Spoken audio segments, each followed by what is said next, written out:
శ్రీమాత్రే నమః.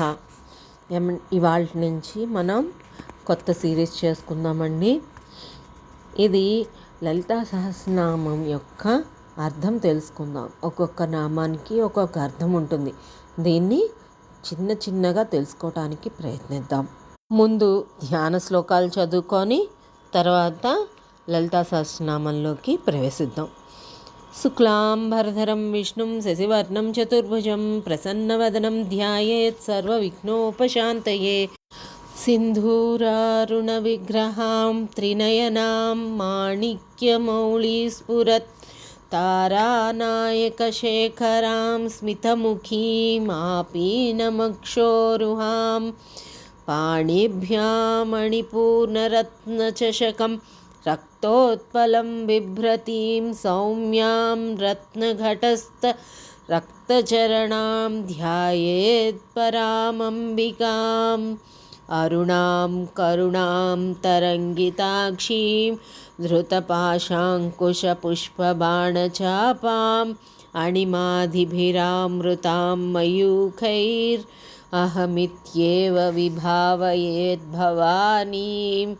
ధ్యాయేత్ పద్మాసనస్తాం వికసితవదనాం పద్మపత్రాయతాక్షీం హేమాభాం పీతవస్త్రాం కరకలితలసద్ధేమ పద్మాం వరాంగీం సర్వాలంకారయుక్తాం సతతమభయదాం భక్తనమాం భవానీం శ్రీవిద్యాం శాంతమూర్తిం సకల సురనుతాం సర్వసంపత్ప్రదాత్రీం సకుంకుమవిలేపనామళికచుంబి కస్తూరికాం సమందహసితే క్షణాం ససరచాపపాశాంకుశాం అశేషజనమోహినీం అరుణమాల్యా భూషాజ్వలాం జపాకుసుమభాసురాం